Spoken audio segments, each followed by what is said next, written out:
வணக்கம். இது தந்தியில் இன்று வரவேற்பது பிரியவதனா. தமிழகத்தில் பரவலாக கொட்டி தீர்த்த கனமழை. வைக்கம் போராட்டத்தின் 100 ஆண்டு நிறைவு விழாவில் முதலமைச்சர் ஸ்டாலின் பங்கேற்பு என முக்கிய நிகழ்வுகள் நிறைந்த நாள் இன்று. குறைந்த காற்றழுத்த தாழ்வு பகுதி காரணமாக சென்னை, திருவள்ளூர், செங்கல்பட்டு உள்ளிட்ட மாவட்டங்களில் இன்று கனமழை.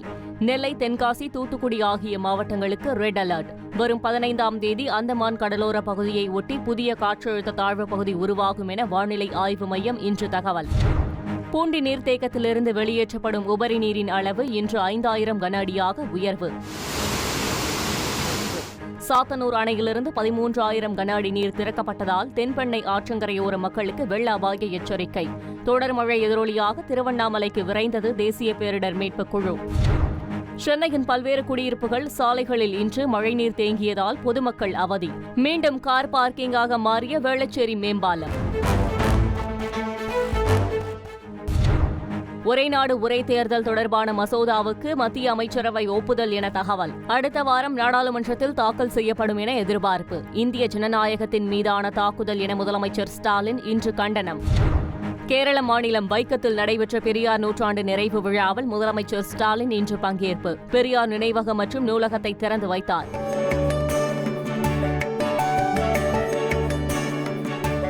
பெரியாரின் வெற்றி திராவிட இயக்கத்தின் வெற்றி என பேச்சு. PF கணக்கிலிருந்து சந்தாதாரர்கள் பணத்தை எடுக்கும் வழிமுறையை எளிமைப்படுத்த புதிய முயற்சி. ATMகளில் பணத்தை எடுக்கும் வசதியை கொண்டுவர தொழிலாளர் வருங்கால வைப்பு நிறுவனம் முடிவு.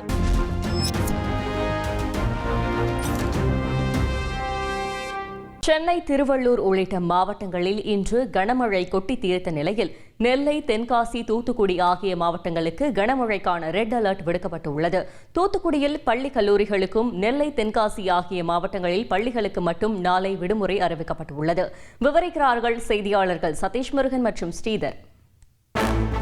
தமிழகத்தில் விடிய விடிய பெய்த கனமழை காரணமாக பல்வேறு மாவட்டங்களில் இன்று பள்ளி கல்லூரிகளுக்கு விடுமுறை அளிக்கப்பட்டது. தென்காசி மாவட்டத்தில் உள்ள பள்ளிகளுக்கு மதியம் விடுமுறை வழங்கப்பட்டது. தொடர் மழை எதிரொலியால் சென்னை வேளச்சேரி மேம்பாலம் இன்று மீண்டும் கார் பார்க்கிங்காக மாறியது. மழைநீர் தேங்கியதால் கிண்டி, கத்திப்பாரா, பழவந்தாங்கல், அரங்கநாதன் சுரங்கப்பாதைகள் மூடப்பட்டன. நுங்கம்பாக்கம், கிருஷ்ணா தெரு, பொழிச்சலூர், மூவர் நகர், ஆவடி வீட்டு வசதி வாரிய குடியிருப்பு, பூந்தமல்லி, ஆதம்பாக்கம் உள்ளிட்ட இடங்களில் மழைநீர் தேங்கியதால் பொதுமக்கள் அவதியடைந்தனர். பூண்டி ஏரியில் இருந்து 5000 கன அடி நீர் திறக்கப்பட்டதால் கொசஸ்தலை ஆற்றங்கரையோர மக்களுக்கு வெள்ள அபாய எச்சரிக்கை விடுக்கப்பட்டது. திருவண்ணாமலை மாவட்டம் சாத்தனூர் அணையில் இருந்து 13000 கன அடி நீர் திறக்கப்பட்டதால் தென்பெண்ணை ஆற்றங்கரையோர மக்களுக்கு வெள்ள அபாய எச்சரிக்கை விடுக்கப்பட்டுள்ளது. நாகை மாவட்டம் தலைஞாயிறு பகுதியில் கொட்டி தீர்த்த கனமழையால் அறுவடைக்கு தயாராக இருந்த 3000 ஏக்கர் சம்பா நெற்பயிர்கள் சேதமடைந்தன. இதுகுறித்து நாகையைச் சேர்ந்த விவசாயிகளான அமானுல்லா, கமல்ராம் கூறுகையில், பூவோட சாஞ்சிருக்கு. இது கொண்டு சாஞ்சிருந்தா கூட பாதிக்கு பாதி விவசாயிகள் எதை காப்பாற்றிடுவாங்க, தண்ணின்னு இறைச்சி எதாவது பண்ணி. இது இப்போ காப்பாற்றுறதுக்கான வாய்ப்பு 100% கிடையாது. இந்த அரசு, தமிழக அரசு உடனடியாக மேலோட்டமான ஒரு கணக்கெடுப்பு பணியெல்லாம் நடத்தாமல் உரிய முறையில் கணக்கெடுப்பு பணியை மேற்கொண்டு அந்த பாதிப்புகள் இருக்கும்போதே கணக்கெடுப்பு பணியை மேற்கொண்டு அந்த விவசாயிகளுக்கு உரிய இழப்பீடு பெற்று தந்தால்தான் அடுத்த ஆண்டாவது இந்த விவசாயிகள் சம்பா சாகுபடி தொடங்க முடியும். வேளாங்கண்ணி அருகே வீட்டின் சுவர் இடிந்து விழுந்து முருகதாஸ் என்பவரது 8ஆம் வகுப்பு படித்து வந்த மகன் கவியழகன் உயிரிழந்தார். இதனிடையே அந்தமான் கடலோர பகுதியை ஒட்டி வரும் 15ஆம் தேதி புதிய காற்றழுத்த தாழ்வு பகுதி உருவாக உள்ளதாக வானிலை ஆய்வு மைய தென்மண்டல தலைவர் பாலச்சந்திரன் இன்று தெரிவித்துள்ளார். மழைக்கான வாய்ப்பு 15ஆம் தேதி ஒட்டி அந்தமான் கடல் பகுதியில் ஒரு காற்றழுத்த தாழ்வு பகுதி உருவாவதற்கான வாய்ப்பு இருக்கிறது. அதன் நகர்வு, அதனால் ஏற்படக்கூடிய மழை, அது குறித்த விவரங்கள்லாம் அடுத்து வரக்கூடிய இதில் தெரிவிக்கப்படும். திருவண்ணாமலையில் நாளை மகாதீபம் நடைபெற உள்ள நிலையில் இன்று கனமழை பெய்ததால் முன்னெச்சரிக்கை நடவடிக்கையாக அங்கு தேசிய பேரிடர் மீட்புக் குழுவினர் இன்று விரைந்தனர். சதீஷ் முருகன், தமிழகத்தில் எந்தெந்த மாவட்டங்களில் கனமழைக்கு வாய்ப்பு இருக்கிறது? அடுத்து வரும் நாட்களில் மழை குறையுமா? வானிலை மையத்தின் அறிவிப்பு என்ன? சென்னை, திருவள்ளூர் உள்ளிட்ட மாவட்டங்களில் இன்று கனமழை கொட்டி தீர்த்த நிலையில் நெல்லை, தென்காசி, தூத்துக்குடி ஆகிய மாவட்டங்களுக்கு அதி கனமழைக்கான ரெட் அலர்ட் விடுக்கப்பட்டுள்ளது. காற்றழுத்த தாழ்வு பகுதியானது அடுத்த 12 மணி நேரத்தில் குறைந்த காற்றழுத்த தாழ்வு பகுதியாக வலு குறையும் என தெரிவித்துள்ள வானிலை ஆய்வு மையம். இதன் காரணமாக பரவலாக மிதமான மழையும் ஆங்காங்கே கனமழை பெய்யும் எனவும் தெரிவித்துள்ளனர். பிரியா. தகவல்களுக்கு நன்றி சதீஷ் முருகன். இனி ஏடிஎம் கார்டுகள் மூலம் மிக எளிதாக PF பணத்தை எடுக்க முடியும் என வருங்கால வைப்பு நிதி நிறுவனம் தெரிவித்துள்ளது. விவரிக்கிறார் செய்தியாளர் ரமேஷ்குமார். இந்தியாவில் அரசு மற்றும் தனியார் துறைகளில் பணிபுரியும் ஊழியர்களின் அடிப்படை சம்பளத்தில் இருந்து வருங்கால வைப்பு நிதி மாதந்தோறும் பிடித்தம் செய்யப்படுகிறது. பணியாளர் வீடு வாங்குதல், திருமணம், குழந்தைகளின் கல்வி, மருத்துவம் உள்ளிட்ட காரணங்களுக்காக இந்த பணத்தை முன்கூட்டியே எடுக்கும் வசதியும் உள்ளது. ஆனால் PF பணத்திற்கு விண்ணப்பித்தால் நீண்ட காலம் காத்திருக்க வேண்டிய சூழல் இருப்பதால் தொழிலாளர்கள் பல்வேறு இன்னல்களை சந்தித்து வருகின்றனர். இந்த பிரச்சினைக்கு தீர்வு காணும் வகையில் தொழிலாளர் வருங்கால வைப்பு நிதி நிறுவனம் EPFO 3.0 என்ற நவீன திட்டத்தை அறிமுகம் செய்ய உள்ளது. இதன் மூலம் வருங்கால வைப்பு நிதி கணக்கு வைத்திருப்பவர்கள் இனி தங்கள் கணக்கில் இருந்து ATM மூலம் பணத்தை எடுத்துக் கொள்ளலாம் என்று தெரிவிக்கப்பட்டுள்ளது. இதனால் மருத்துவம் போன்ற அவசர காலங்களில் தொழிலாளர்கள் ATM மூலம் மிக எளிதாக தங்கள் PF பணத்தை பெற முடியும். இதற்காக வங்கி ATM கார்டை போல EPFO ATM கார்டுகளை சந்தாதாரர்களுக்கு வழங்க வருங்கால வைப்பு நிதி நிறுவனம் முடிவு செய்துள்ளது. மேலும் தற்போது மாத ஊதியத்தில் தொழிலாளர் மற்றும் நிர்வாகம் சரிசமமாக 12% PF கணக்கில் செலுத்தி வரும் நிலையில் தொழிலாளர்கள் விரும்பினால் இந்த தொகையை அதிகப்படுத்திக் கொள்ளும் வசதியையும் அறிமுகம் செய்யப்படும் என்று எதிர்பார்க்கப்படுகிறது. செய்தியாளர் ரமேஷ்குமார் வழங்கும் கூடுதல் தகவல். இந்த புதிய அம்சம் அடுத்த ஆண்டு மே மற்றும் ஜூன் மாதங்களில் நடைமுறைப்படுத்தப்படும் என தொழிலாளர் வருங்கால வைப்பு நிதி நிறுவனம் தெரிவித்துள்ளது. அதே நேரத்தில் மொத்த டிபாசிட்டில் 50% பணத்தை மட்டுமே அதிகபட்சமாக எடுக்க முடியும் எனவும் நிபந்தனை விதிக்கப்பட்டுள்ளது. பிரியா, தகவல்களுக்கு நன்றி ரமேஷ்குமார். செஸ் விளையாட்டில் மிக குறைந்த வயதில் உலக சாம்பியன் ஆகி தமிழ்நாட்டை சேர்ந்த 18 வயதான குகேஷ் இன்று வரலாறு படைத்துள்ளார். சிங்கப்பூரில் நடைபெற்ற உலக செஸ் சாம்பியன்ஷிப் போட்டியில் பங்கேற்ற தமிழக வீரர் குகேஷ் முந்தைய சாம்பியனான சீன வீரர் டிங் லிரனை வீழ்த்தி இறுதி சுற்றில் இன்று வெற்றி பெற்றார். 7.5 புள்ளிகள் பெற்று வெற்றி பெற்ற அவர் மிக குறைந்த வயதில் உலக சாம்பியனாக தடம் பதித்துள்ளார். குகேஷின் இந்த வெற்றி செஸ் வரலாற்றில் அவரது பெயரை பொறித்தது மட்டுமல்லாமல் லட்சக்கணக்கான இளம் மனங்களை சிறந்து விளங்க தூண்டியிருப்பதாக பிரதமர் மோடி புகழாரம் சூட்டியுள்ளார். குகேஷின் வெற்றியை கண்டு தமிழ்நாடே பெருமை கொள்வதாக முதலமைச்சர் ஸ்டாலின் வாழ்த்தியுள்ளார். அறந்தாங்கி அருகே யூடியூப் பார்த்து மனைவிக்கு வீட்டிலேயே கணவர் பிரசவம் பார்த்த நிலையில் பிறந்த குழந்தை பரிதாபமாக உயிரிழந்த சம்பவம் அதிர்ச்சியை ஏற்படுத்தியுள்ளது. இந்த சம்பவத்தின் பின்னணியை விவரிக்கிறார் செய்தியாளர் கணேஷ் பாபு. புதுக்கோட்டை மாவட்டம் அறந்தாங்கி பெரிய செங்கீரை கிராமத்தைச் சேர்ந்த ராஜசேகர் அபிராமி தம்பதிக்கு பிறந்த முதல் குழந்தை நரம்பியல் பிரச்சனையால் உயிரிழந்துள்ளது. இதனால் 2வது முறையாக கர்ப்பமடைந்த அபிராமியை கணவர் ராஜசேகர் மருத்துவமனைக்கு அழைத்துச் செல்லாமல் வீட்டிலேயே வைத்து கவனித்து வந்துள்ளார். நிறைமாத கர்ப்பிணியான அபிராமிக்கு பிரசவ வலி ஏற்பட்ட நிலையில் ராஜசேகர் யூடியூப் வீடியோக்களை பார்த்து இயற்கை முறையில் வீட்டிலேயே பிரசவம் பார்த்ததாக கூறப்படுகிறது. அதில் பிறந்த குழந்தை பரிதாபமாக உயிரிழந்ததோடு அதீத இரத்தப்போக்கு காரணமாக மனைவி அபிராமியின் உடல்நிலை மோசமடைந்துள்ளது. அதிர்ச்சியடைந்த ராஜசேகர் மனைவியை காரைக்குடியில் உள்ள தனியார் மருத்துவமனைக்கு கொண்டு சென்றுள்ளார். ஆனால் தனியார் மருத்துவமனையில் சிகிச்சை அளிக்க மறுத்த நிலையில் அறந்தாங்கி அரசு மருத்துவமனையில் அனுமதிக்கப்பட்ட அபிராமிக்கு தீவிர சிகிச்சை அளிக்கப்பட்டு வருகிறது. அலோபதி மருத்துவ முறை மீது நம்பிக்கையில்லாத கணவன் மனைவியின் செயல் பிஞ்சு குழந்தையின் உயிரை பலிவாங்கி இருப்பது அதிர்ச்சியை ஏற்படுத்தியுள்ளது. செய்தியாளர் கணேஷ் பாபு வழங்கும் கூடுதல் தகவல். வீட்டில் பிரசவம் பார்த்த சம்பவம் தொடர்பாக சுகாதாரத்துறையினர் கணவர் மனைவி இருவரிடமே விசாரணை நடத்தி வருகின்றனர். மேலும் இதில் செவிலியர் யாருக்கேனும் தொடர்பு உள்ளதா என்ற கோணத்திலும் விசாரணை நடைபெற்று வருகிறது. பிரியா, தகவல்களுக்கு நன்றி கணேஷ் பாபு. கேரள மாநிலத்தில் வைக்கம் போராட்டத்தின் 100 நிறைவு விழாவை கொண்டாடும் விதமாக பெரியார் நினைவகம் மற்றும் நூலகத்தை முதலமைச்சர் ஸ்டாலின், கேரள முதல்வர் பினராயி விஜயன் ஆகியோர் இன்று திறந்து வைத்தனர். செய்தியாளர் பாஸ்கரன் வழங்கிய தகவல்கள் இவை. திராவிடர் கழக தலைவர் கி வீரமணி முன்னிலையில் கேரள முதல்வர் பினராயி விஜயன் தலைமையில் நடைபெற்ற பெரியார் நினைவகம் மற்றும் நூலக திறப்பு விழாவில் முதலமைச்சர் ஸ்டாலினுடன் விசிக தலைவர் திருமாவளவன், தமிழக அமைச்சர்கள் துரைமுருகன், ஏவா வேலு உள்ளிட்டோர் பங்கேற்றனர். பெரியார் சிலைக்கு மரியாதை செலுத்திய முதலமைச்சர் ஸ்டாலின் அவரது திருவுருவ படத்திற்கு மலர் தூவி மரியாதை செய்தார். தொடர்ந்து பெரியார் நினைவகத்தை கேரள முதல்வர் பினராயி விஜயனுடன் இணைந்து திறந்து வைத்த முதல்வர் ஸ்டாலின் உள்ளே பெரியாருடன் முன்னாள் முதல்வர்கள் அண்ணா, கருணாநிதி ஆகியோர் இருந்த பழங்கால புகைப்படங்களை கண்டு ரசித்தார்.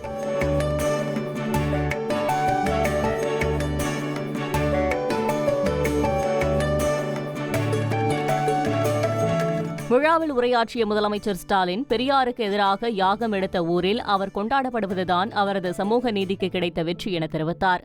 தந்தை பெரியாருக்கு எதிராக யாகம் எடுத்த ஊர்ல இன்னைக்கு புகழ்மாலை சூட்டி இருக்கக்கூடிய நிகழ்ச்சி நடந்து கொண்டிருக்கிறது. இதுதான் பெரியாரின் வெற்றி. வைக்கம் போராட்ட நூற்றாண்டு விழாவில் முதல்வர் ஸ்டாலின் பங்கேற்றது மகிழ்ச்சியை இரட்டைப்பாக்கியுள்ளதாக கேரள முதல்வர் பினராயி விஜயன் கூறினார். பெரியாரும் கம்யூனிஸ்ட் கட்சியும் நட்போடு செயல்பட்டனர். மகாராஷ்டிராவில் ஜோதிபாய் பூலே, சாவித்ரிபாய் பூலேவை போல தமிழ்நாட்டில் பெரியார் நாகம்மை தம்பதி போராடினர். நாராயணகுருவை போல புகழப்பட வேண்டியவர் பெரியார்.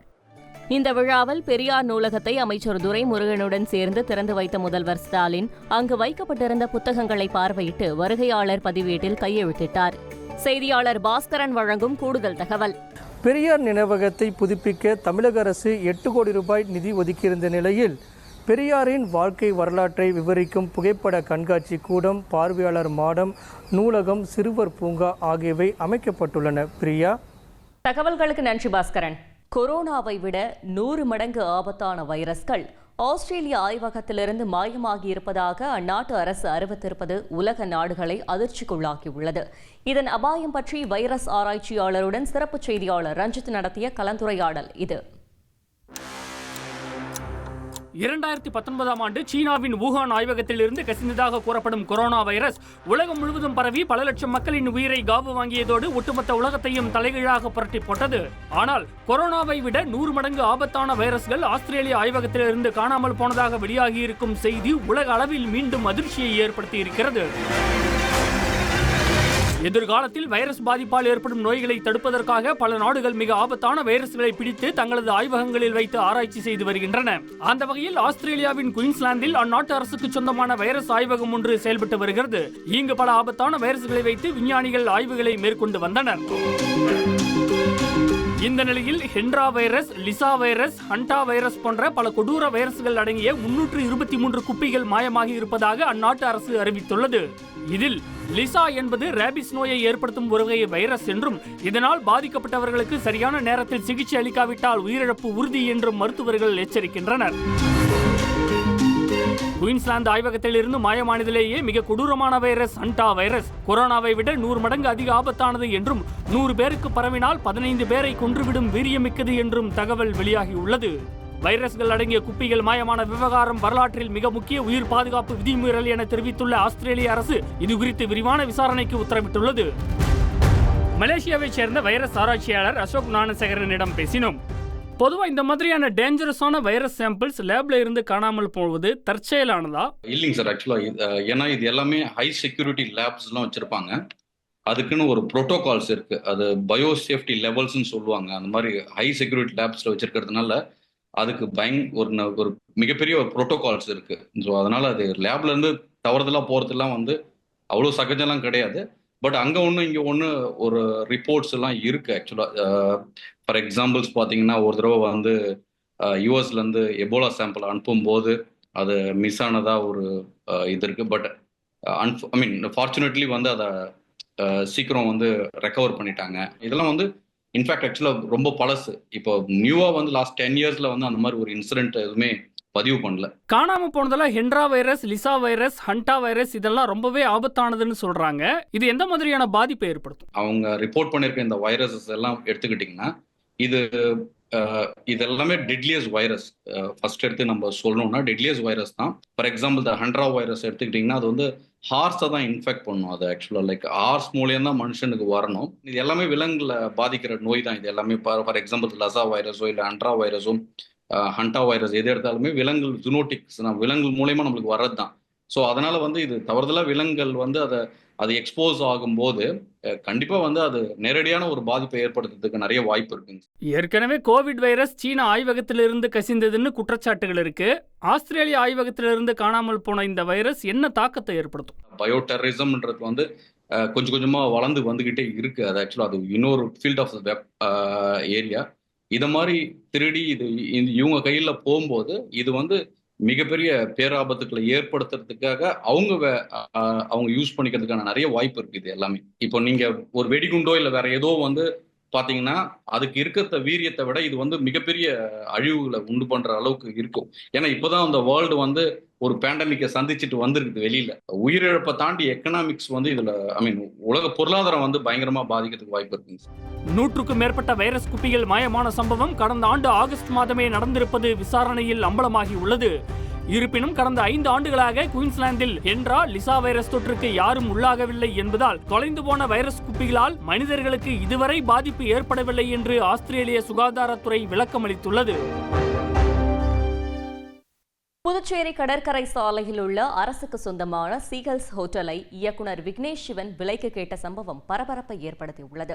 இதுகுறித்த முழுமையான தகவல்களை செய்தியாளர் எழில்குமாரிடம் கேட்கலாம். எழில்குமார், பேசுபொருளாகியுள்ள இந்த விவகாரத்தில் நடந்தது என்ன? தகவல்களை விவரிங்க. புதுச்சேரியில் உள்ள சினிமா படப்பிடிப்பிற்கான இடங்களை பார்வையிட வந்த இயக்குனர் விக்னேஷ் சிவன் சுற்றுலாத்துறை அமைச்சர் லட்சுமணனை சந்தித்து பேசினார். அப்பொழுது அரசுக்கு சொந்தமான சீகல்ஸ் ஹோட்டலை தமக்கு விலைக்கு கொடுக்க முடியுமா என கேட்டார். மேலும் ஒப்பந்த அடிப்படையிலாவது ஹோட்டலை தர முடியுமா என கேட்ட நிலையில் இதனை கேட்ட அமைச்சர் லட்சுமி நாராயணன் அதிர்ச்சி அடைந்தார். அதனை சுதாரித்துக் கொண்ட அவர் அரசுக்கு சொந்தமான ஹோட்டலை ஒப்பந்த அடிப்படையிலோ விற்பனையோ செய்ய முடியாது என திட்டவட்டமாக தெரிவித்தார். இதேபோல் சுற்றுலா நகரமான புதுச்சேரியில் வரும் சுற்றுலா பயணிகளை கவரும் வகையில் இசை நிகழ்ச்சி நடத்த இடம் இருக்குமா என கேட்ட நிலையில் துறைமுக வளாகத்தில் உள்ள பொழுதுபோக்கு இடத்தில் இசை நிகழ்ச்சி நடத்திக் கொள்ளலாம் என அமைச்சர் தெரிவித்துள்ளார். பிரியா, தகவல்களுக்கு நன்றி எழில்குமார். இத்துடன் இன்று நிறைவு பெறுகிறது. மீண்டும் நாளை சந்திப்போம். நன்றி, வணக்கம்.